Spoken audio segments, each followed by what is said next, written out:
नमस्कार, मैं सुजीत कुमार और आप देख रहे हैं जनहित मुद्दा। हमारे साथ लोजपा रामविलास के राष्ट्रीय अध्यक्ष माननीय जमुई लोकसभा सांसद चिराग पासवान जी हैं। मैं इनसे जानने का प्रयास करता हूं कि सर, अभी बिहार विधानसभा उपचुनाव लगातार हो रहे हैं और उसमें लोजपा रामविलास का लगातार एनडीए को सपोर्ट करना, तो इसमें क्या नया राजनीतिक संकेत देखने को मिल रहा है? भाई, राजनीतिक संकेत तो स्पष्ट ही हैं कि लोक जनशक्ति पार्टी रामविलास तीनों जो उपचुनाव, जिसमें से कि 2 हो चुके हैं और 1 बाकी है, उसमें हम भारतीय जनता पार्टी एनडीए के प्रत्याशियों का हम लोग समर्थन कर रहे हैं। 2020 का चुनाव हम लोगों ने अकेले लड़ा था, पर इन उपचुनाव में पार्टी के द्वारा ये फैसला लिया गया। मेरी केंद्रीय गृह मंत्री आदरणीय अमित शाह जी से भी मुलाकात हुई। देखिए, लोक जनशक्ति पार्टी रामविलास की नीति स्पष्ट है कि मुख्यमंत्री नीतीश कुमार जी को किसी भी तरीके से सत्ता से बेदखल करना। हम लोगों ने 2020 के चुनाव में भी उनके आधे से ज़्यादा प्रत्याशी हम लोग की वजह से हारे थे। चिराग मॉडल का जिक्र उनके पार्टी के राष्ट्रीय अध्यक्ष करते हैं। तीसरे नंबर के वो पार्टी बन गए थे। मेरी पार्टी नहीं मानती कि मुख्यमंत्री नीतीश कुमार जी के रहते हुए बिहार का विकास हो सकता। हम लोग मानते हैं इस बात को कि उनकी 7 निश्चय की जो नीति है, ये बिहार को बर्बाद करने का सबसे बड़ा कारण है।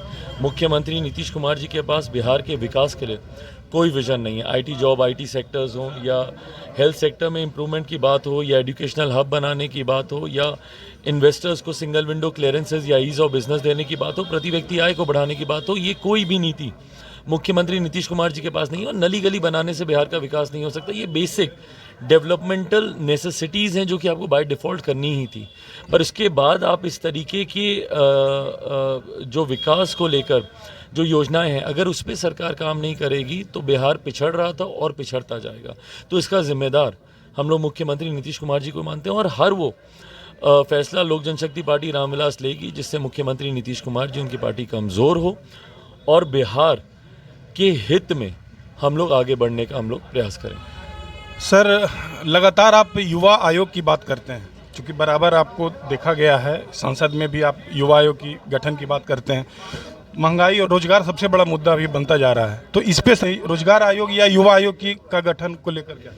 भाई, लोक जनशक्ति पार्टी रामविलास हम ही लोग हैं जो कि मजबूती से एक राष्ट्रीय युवा आयोग के गठन की हम लोग मांग करते हैं। बहरहाल, मैंने बिहार फर्स्ट, बिहारी फर्स्ट में ही मैंने इस बात का जिक्र किया है, क्योंकि मैं बिहारी हूँ, और मैंने इस बात का जिक्र किया है कि जिस दिन बिहार फर्स्ट, बिहारी फर्स्ट की सरकार बनेगी, प्राथमिकता के आधार पर बिहार में एक युवा आयोग का गठन किया जाएगा। ये एक ऐसी नोडल एजेंसी होगा जहाँ पे हर तरीके की युवाओं से जुड़ी हुई समस्या का समाधान करने का प्रयास किया जाएगा।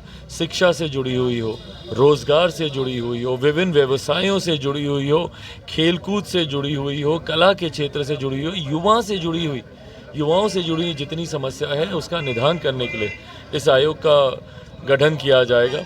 मैं उम्मीद करता हूं केंद्र सरकार भी इसको गंभीरता से ले। भारत की संसद में भी मैंने कई बार इस विषय को उठाया था, पर अगर राष्ट्रीय युवा आयोग नहीं तो बिहार में सरकार बनते ही तत्काल प्रभाव से बिहार में युवा आयोग का गठन जरूर किया जाएगा। पशुपति कुमार पारस का जो लोजपा का विघटन हुआ, तो उसके बाद पशुपति कुमार पारस जो है एक नए गुट का निर्माण किए, तो इसमें ऐसा नहीं लगता है सर कि स्वर्गीय रामविलास पासवान जी की आत्मा को वो दुखी करके वो एक नया भाई, देखिए, जब तक मेरे नेता, मेरे पिता आदरणीय रामविलास पासवान जी जीवित थे, तब तक परिवार को एक रखना, पार्टी को एक रखना, ये जिम्मेदारी उन्हीं की थी। और अक्सर हम लोग उनकी बातों को हम लोग मानते थे। परिवार के मुखिया होने के नाते जो उन्होंने कहा हम लोग के लिए पत्थर की लकीर होता था। उनके जाने के बाद ये भूमिका में मेरे चाचा ही थे, पर उन्होंने न सिर्फ परिवार, पार्टी को टूटते हुए देखा, बल्कि कहीं ना कहीं उसमें एक अग्रिम भूमिका भी उन्होंने निभाई, जो कि दुखद है।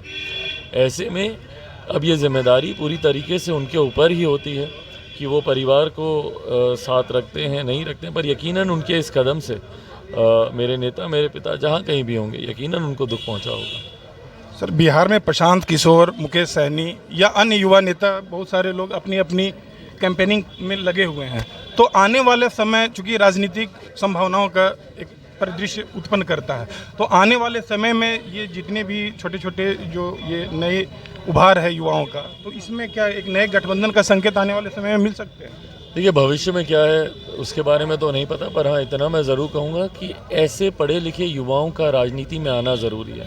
बिहार बदहाली की कगार पर है क्योंकि शिक्षा का अभाव यहाँ पे बहुत ज़्यादा, और इसी की वजह से कुछ राजनीतिक दल, कुछ राजनेता हम लोग को जात पात धर्म मज़हब में उलझा के रखते हैं। साक्षरता का आना, बिहार के गांव तक पहुंचना बहुत ज़रूरी है, और इसमें जो भी युवा पढ़े लिखे जो एक अहम भूमिका निभा रहे हैं, जिसमें प्रशांत जी भी हैं, मेरे बहुत पुराने और घनिष्ठ मित्रों में से एक हैं, और मैं जानता हूं बिहार को लेकर उनकी भी एक अपनी अच्छी सोच है। तो ऐसे में जो भी युवा सामने आते हैं मैं उनका स्वागत करता हूं। धन्यवाद। अभी आप देख रहे थे लोजपा रामविलास के राष्ट्रीय अध्यक्ष चिराग पासवान जी को। लाइक, सब्सक्राइब, शेयर करना ना भूलिए। जय हिंद।